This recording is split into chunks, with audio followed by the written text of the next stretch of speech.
Saudi अरब एक ऐसी modern city बनाने जा रहा है जो पूरी दुनिया को हैरान कर देगी। जी हाँ दोस्तों, ये सिटी 170 किलोमीटर एक लंबी लाइन पर मुश्तमिल होगी जो इस सिटी को और भी ज्यादा डिफरेंट बनाएगी। लेकिन आखिर सऊदी अरब इतनी ज्यादा मॉडर्न सिटी क्यों बनाने जा रहा है?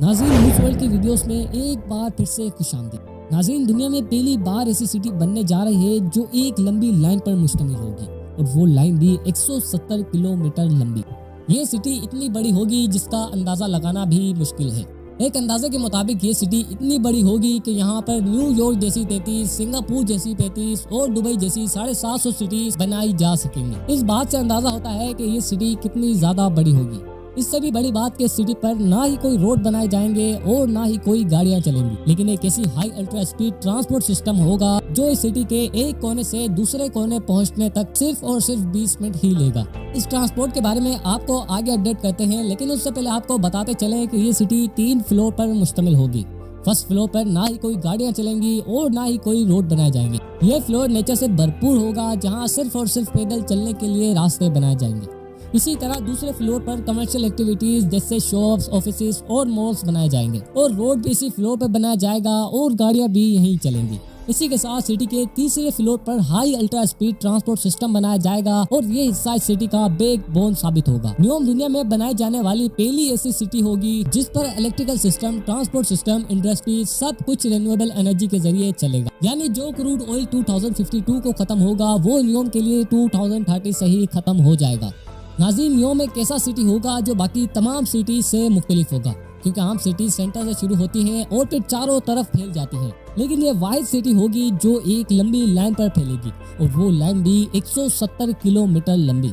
न्यूयॉर्क सऊदी अरब की तबूक प्रोविंस में बनाया जाएगा। सऊदी गवर्नमेंट ने इस नई सिटी के लिए स्पेशल जोन भी अलॉट किया है, जिसका एक साइड गल्फ ऑफ अकाबा और दूसरा साइड रेड सी को लगता है।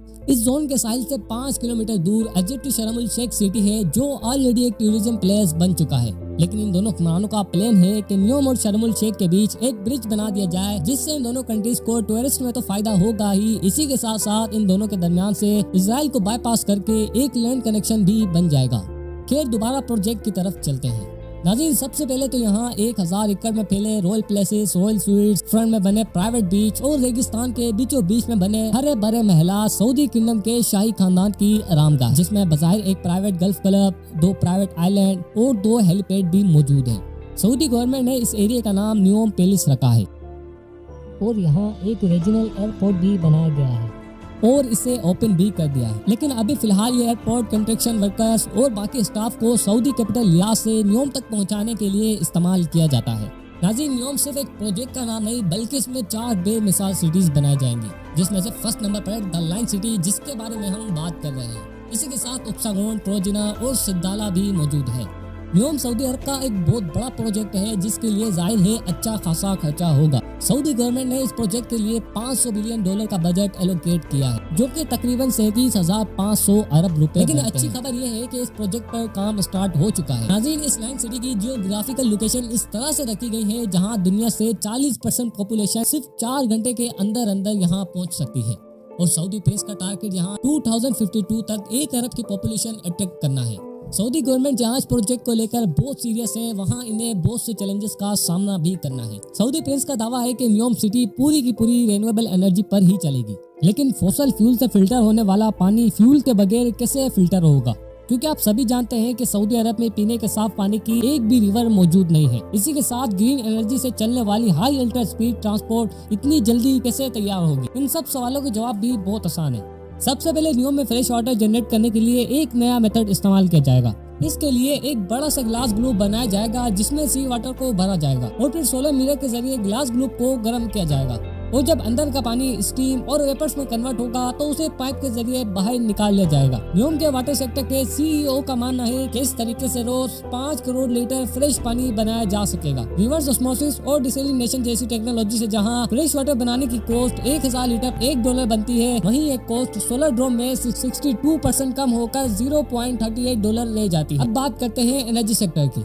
इस फ्यूचर मेगा सिटी की इलेक्ट्रिसिटी डिमांड कंप्लीट करने के लिए 100% रिन्यूएबल सोर्सेज को इस्तेमाल किया जाएगा। सऊदी अरब की लोकेशन के हिसाब से यहाँ ज्यादातर गर्मी होती है और गर्म इलाकों में विंड कंडीशन ज्यादा बेहतर रहती है। इसलिए विंड टर्बाइन्स और सोलर की मदद से नियोम पर ऐसे प्लांट्स लगाए जाएंगे जो पानी और हवा को इलेक्ट्रोकेमिकल सेल्स के जरिए ग्रीन अमोनिया में कन्वर्ट करेंगे, जो कि बहुत इफेक्टिव फ्यूल है। लेकिन जब नॉर्मल फ्यूल को बर्न किया जाता है तो ऐसी गैसेस प्रोड्यूस होती हैं जो पोल्यूशन का बायस बनती हैं। लेकिन ग्रीन अमोनिया या फिर ग्रीन हाइड्रोजन को 100% रिन्यूएबल एनर्जी से बनाया जाता है, इसलिए इसके बर्न होने पर नुकसानदायक गैसेस भी प्रोड्यूस नहीं होती। अब आते हैं इस ट्रांसपोर्ट सिस्टम पर। हाई अल्ट्रा स्पीड ट्रेन जो दुनिया में पहली बार प्रैक्टिकली नियोम पर इस्तेमाल की जाएंगी। ये high speed train 482 kilometre per hour की स्पीड पर सिर्फ 20 मिनटों के अंदर अंदर सिटी के एक कोने से दूसरे कोने तक पहुँचा सकेगी। ये ट्रेन जिस टनल पर चलेगी वहाँ हेवी मैग्नेट्स लगे होंगे जो ग्रीन एनर्जी की मदद से ट्रेन को पुश या फिर स्टॉप कर सकेंगे। और साथ ही साथ ट्रेन शुरू में तो व्हील्स पर चलेगी, लेकिन स्पीड होने के बाद इसके व्हील्स जमीन से 4 इंच ऊपर की तरफ उठ जाएंगे और मैग्नेटिक फोर्स पर चलती हुई ये ट्रेन सेम इलेक्ट्रिसिटी कंजप्शन में ज्यादा फास्ट चल सकेगी। अब आते हैं मेन सवाल की तरफ कि आखिर सऊदी अरब इतनी मॉडर्न सिटी क्यों बनाने जा रहा है। नाज़रीन, सऊदी रॉयल फैमिली दुनिया की अमीर तरीन फैमिलीज में से एक मानी जाती है। विकिपीडिया के मुताबिक सऊदी रॉयल फैमिली ना मिलियन ना बिलियन बल्कि 1.4 ट्रिलियन की मालिक है और ये रकम लोकल करेंसी में 1050 खरब रुपए बनते हैं। आपकी आसानी के लिए बताते चले कि Jeff Bezos, Elon Musk, Bill Gates और मार्क ज़करबर्ग के साथ साथ दुनिया के 17 बिलियनियर्स की दौलत को भी मिला लिया जाए तब भी वो इस शाही खानदान का मुकाबला नहीं कर पाएंगे। सऊदी अरब के शाही खानदान की दौलत का ज्यादातर हिस्सा इनको यहाँ से निकलने वाले ऑयल की बदौलत मिलता है। लेकिन ऑयल निकलने से पहले सऊदी अरब सिर्फ रिलीजियस टूरिज्म पर डिपेंडेंट था। लेकिन 1938 पर पहली बार यहाँ ऑयल दरियाफ्त हुआ और देखते ही देखते पूरे सऊदी किंगडम का नक्शा ही बदल गया। आज सऊदी अमेरिका के बाद दूसरा सबसे ज्यादा ऑयल प्रोड्यूसर, जो सिर्फ एक दिन के अंदर 1 करोड़ बैरल ऑयल प्रोड्यूस करता है और फिर 85 कंट्रीज को सेल करता है। लेकिन बुरी खबर ये है कि ये सब कुछ ऐसे ही नहीं चलने वाला। स्टैनफोर्ड यूनिवर्सिटी में रिसर्च के मुताबिक साइंसदानों को सॉलिड एविडेंस मिले हैं कि जो क्रूड ऑयल हम पिछले 150 सालों से इस्तेमाल कर रहे हैं वो अब जल्द ही खत्म होने वाला है। रिसर्च में अंदाजा बताया गया है कि 2052 तक दुनिया से क्रूड ऑयल खत्म हो जाएगा या फिर इतनी क्वांटिटी में रह जाएगा जिसे निकालना भी प्रॉफिटेबल नहीं रहेगा। इसी वजह से सऊदी प्रिंस मोहम्मद बिन सलमान ने अभी सही सऊदी किंगडम को ऑयल की डिपेंडेंसी से हटाने का काम शुरू कर दिया है। दुबई की तरह अब सऊदी अरब भी वेस्टर्न टूरिज्म को प्रमोट कर रहा है और इसके लिए जो सिटी बनाई जा रही है वो दुबई से भी काफी ज्यादा एडवांस्ड होगी। उम्मीद है कि आपको ये वीडियो पसंद आई होगी।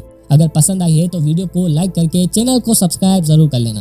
बाकी मिलते हैं इस वर्ल्ड की नई वीडियो में, तब तक के लिए अल्लाह हाफिज।